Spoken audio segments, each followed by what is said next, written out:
Kita berikan waktu kepada Pak Yunsar untuk menyampaikan analisanya terhadap visi misi 3 pasangan calon. Boleh? Visi dan misi itu adalah ketika calon yang bersangkutan itu menang, maka visi dan misinya ini akan diterjemahkan menjadi RPJMD, rencana pembangunan jangka menengah daerah selama pemerintahannya. Jadi apa-apa saja sebenarnya yang dikampanyekan, yang disampaikan di masa kampanye harus sesuai dengan visi dan misinya. Kalau disampaikan yang di luar visi dan misi, itu berarti ada setidaknya setengah pembohongan publik lah. Nah, walaupun kita tidak bisa mengatakan pembohongan publik murni ya, karena visi misi itu sendiri, visi itu adalah seperti apa sebenarnya yang mereka inginkan pasangan ini di akhir pemerintahan mereka. Itulah yang visi. Jadi setelah pemerintah selama 5 tahun, seperti apa pasangan ini yang mereka inginkan. Dan misi itu apa-apa saja yang mereka lakukan, yang akan mereka lakukan untuk mencapai impian mereka pasangan ini di akhir jabatan mereka selama 5 tahun ke depan. Artinya selama 5 tahun ini mereka akan melakukan misi mereka, melaksanakan misi mereka, sehingga tercapai apa yang mereka impikan atau visi yang mereka buat setelah selesai pemerintahan mereka. Nah, bisa kita gambarkan yang calon-calon yang mana saja sih yang benar-benar menyampaikan visi dan misinya? Bisa tidak melalui sektor pertanian meningkatkan pendapatan asli daerah? Sumber-sumbernya itu kan jelas. Sumber-sumbernya pajak, retribusi dari keuntungan BUMD, artinya pengelolaan kekayaan daerah yang dipisahkan. Kemudian dari pendapatan lain-lain yang sah. Nah, sekarang hasil pertanian yang mana yang bisa dikaitkan dengan yang 4 faktor ini? Pertanian mana yang harus dimajukan? Pertanian mana yang harus dipompa, yang ditingkatkan, yang bisa terkait terhadap 4 sumber PAD ini? Ini yang harus menjadi pertanyaan yang harus dijawab. Apakah memang benar ada kaitan jawaban dari paslon 01 itu terhadap peningkatan PAD? Saya kira hampir tidak ada, tidak signifikan itu.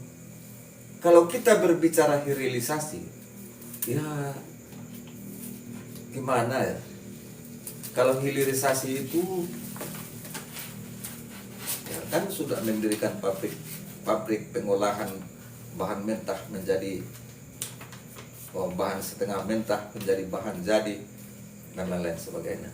Apalagi kita berbicara soal ekspor ya. Soal ekspor itu enggak semudah membalik telapak tangan. Apa yang harus diekspor? Penghasilan apa dari pasaman yang harus diekspor? Berapa volume yang bisa diekspor? Seperti apa konsistensi penghasilan kita untuk ekspor itu?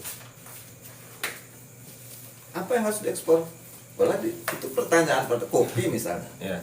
Bisa enggak memenuhi kuota enggak? Pertanian yang bisa paparkan oleh paslon nomor 1 itu pertanian yang dikelola oleh masyarakat. Mungkin ini hanya akan menjadi pendapatan pokok bagi masyarakat ya Pak, bukan pendapat bisa menjadi artinya hampir tidak ada korelasinya dengan PAD. Topik kita kan PAD gitu. Karena persawahan di Pasaman dikelola oleh masyarakat, tidak dikelola oleh pabrik-pabrik dan investor di Pasaman, sehingga pajak seperti apa yang akan kita pungut kepada petani sawah, petani karet atau petani kopi ya Pak? Apakah memang ada kekosongan kas Pak? Atau apa sebetulnya yang terjadi? Nah, silakan Pak. Jadi begini ya. Saya kira Pak mantan sekda ini tidak paham arus kas kan dengan kas kosong. Artinya keterkaitan arus kas dengan kas kosong. Tidak paham dia. Kalau kas kosong yang dia anggap bahasanya uang Pemda inilah tanda, kan? Berarti takkan berjalan pemerintahan.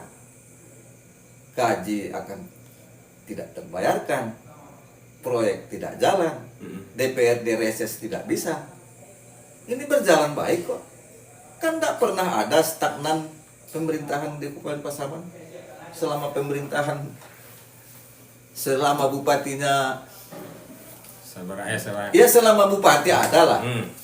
Kapan pemerintahan Kabupaten Pasaman itu stagnan? Nggak pernah kok. Jadi kan itu kan persoalan arus kas. Persoalan arus kas kosong itu persoalan arus kas. Artinya uang yang harus masuk pada waktu itu belum masuk.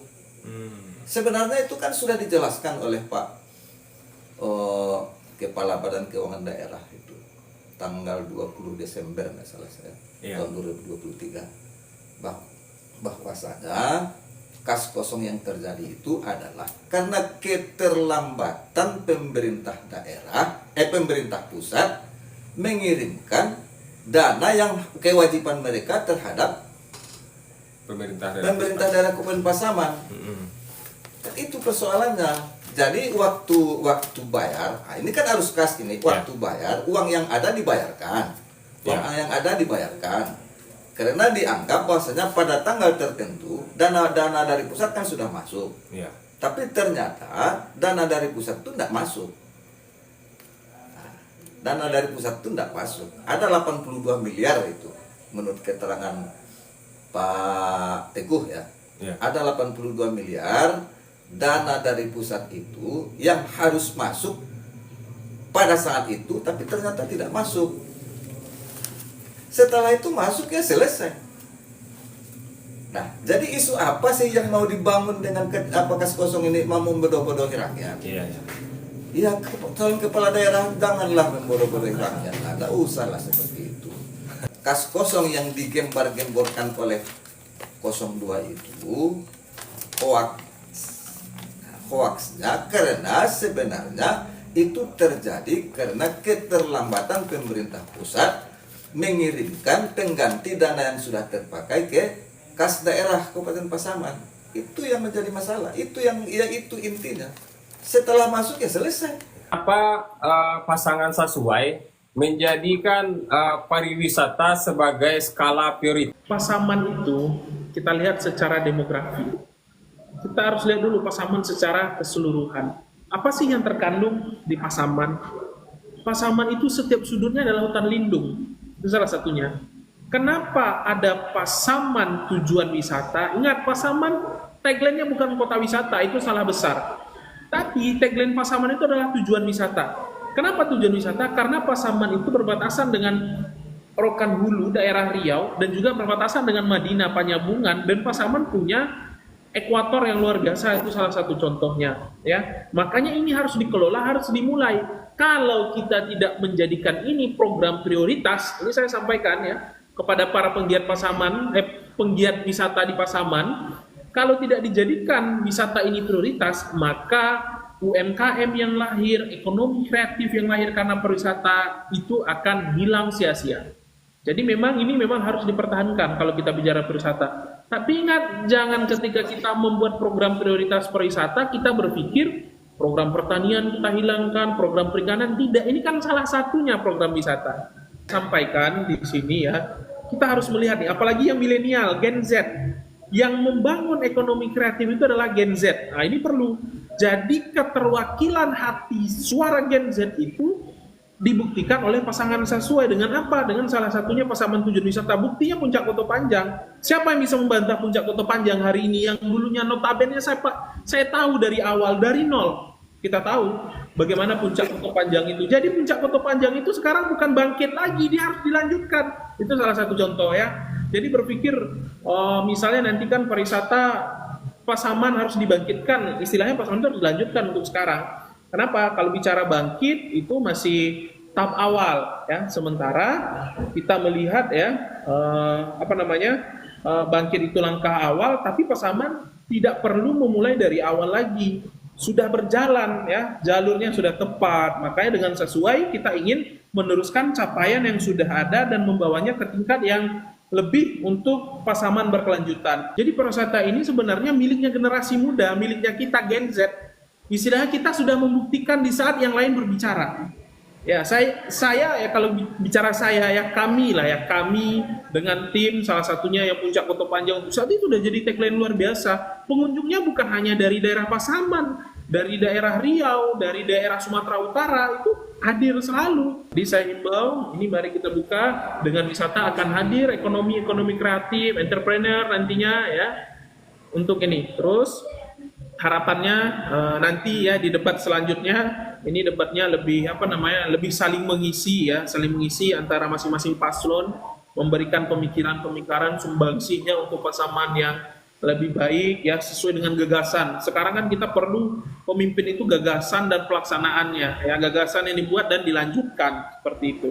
Jadi saya berharap kepada teman-teman semua menghimbau milenial Gen Z ya, Sasuai Sabarae Soekardi adalah potret yang mensupport kegiatan milenial sejatinya, yang sebenar-benarnya sudah membuktikan pro terhadap pariwisata itu sama dengan identik pro dengan milenial. Karena kenapa? Pariwisata Puncak Koto Panjang salah satu contoh yang sudah terbukti, sudah terlihat itu dikelola oleh milenial. Ini sekali lagi saya tekankan, ya, dan kita lihat pariwisata yang lain itu rata-rata dikelola oleh milenial juga. Cara penyampaian dua kandidat itu mana kira-kira yang lebih yang betulnya seperti apa Pak Yusar? Silakan Pak Yusar.